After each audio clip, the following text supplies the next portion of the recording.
2016, 2021 சட்டப்பேரவை தேர்தல்களில் தொடர்ச்சியா ஜெயிச்சு திமுக பலம் காட்டும் குளித்தலை தொகுதி நிலவரம் என்னன்னு விரிவாக பார்க்கலாம். மக்களே, உங்க தொகுதி பத்தி கொஞ்சம் தெரிஞ்சுக்கோங்க.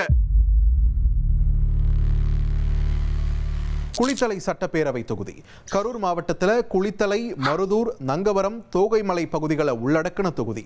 தொகுதியில் காவிரி கரையோரம் இருக்கிற பகுதியில் வாழை, நெல், கரும்பு சாகுபடின்னு விவசாயம் பிரதான தொழிலாக இருக்கு. பாய் தயாரிப்புக்கு தேவையான கோரைப்புல் சாகுபடியும் மக்களுக்கு முக்கிய வாழ்வாதாரமாக இருக்கு.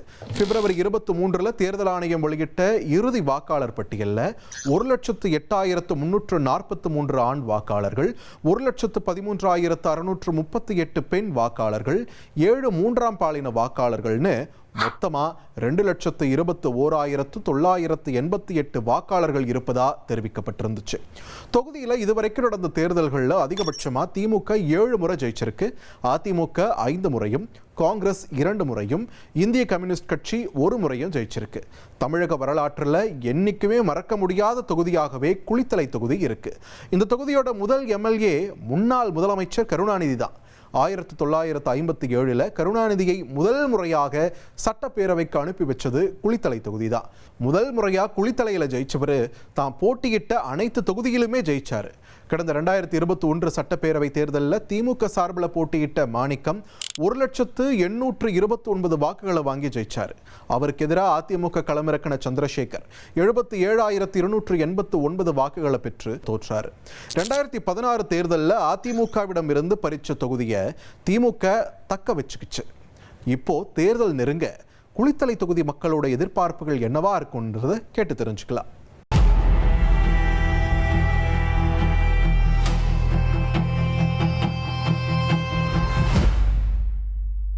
நிரந்தரமா பேருந்து நிலையம் ஒன்று கேட்டுட்டு இருக்கோம்.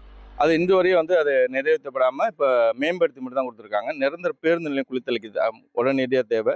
குளித்தலை மணப்பாறை சாலையில் பார்த்தீங்கன்னா ரயில்வே மேம்பாலம், இதுவும் தொடர்ச்சியாக 30 வருட கோரிக்கையாக இருக்குது. அந்த மேம்பாலமும் உடனடியாக தேவைப்படுது இந்த மக்களுக்கு.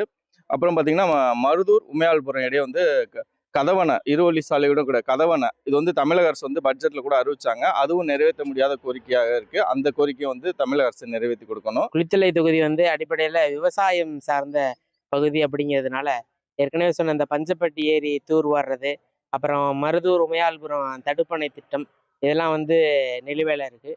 அதெல்லாம் கொஞ்சம் சரி பண்ணிட்டு இந்த விவசாயம் சார்ந்த தொழில்கள், இந்த வாழைப்பழத்துலேருந்து ஜாம் தயாரிக்கிறது, இன்னும் உணவுப் பொருட்கள் தயாரிக்கிறது, அதை பதனீடு பண்ணுற அந்த மாதிரியான தொழிற்சாலைகள்லாம் வரணும். அதே மாதிரி புதிய தொழில் மற்றும் வேலை வாய்ப்புகளும் இந்த பகுதியில் வந்தால் இந்த பகுதி மக்கள் இன்னும் வெவ்வேறு ஊரில் வெளியில் போய் இல்லாமல் இங்கேயே இருந்து அவங்க வேலை செய்கிறதுக்கும் ஒரு ஏதுவாக இருக்கும். பெரிய ஒரு கிணறு குமாரமங்கலத்தில் வெட்டி அதில் விட்டு வேற எங்கேயும் தென்சீமைக்கு கொண்டு போகிற மாதிரி தண்ணி கொண்டு போயிருக்காங்க.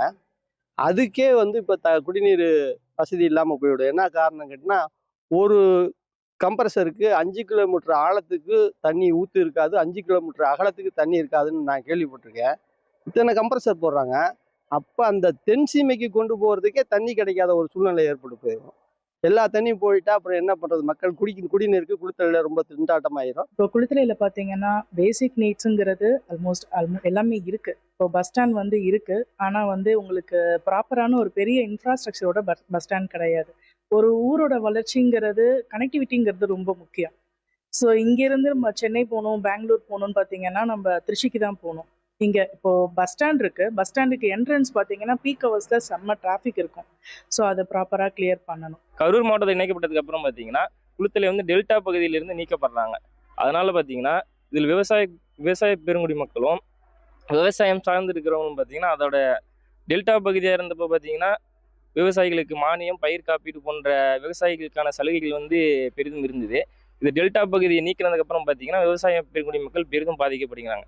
இதனால குளித்தலை விவசாய மக்களுக்கான பெரும் கோரிக்கை என்னன்னு பார்த்தீங்கன்னா, குளித்தலை இந்த டெல்டா சார்ந்த பகுதியை மீண்டும் டெல்டாவாக மாற்றணும். குளித்தலை தொகுதிக்கு உட்பட்ட தோகைமலையில் வட்டாட்சியர் அலுவலகமும் பத்திரப்பதிவு அலுவலகமும் இருந்துச்சுன்னா இன்னும் நல்லா இருக்குங்கிறது இந்த தொகுதி மக்களின் கருத்தாக இருக்குது.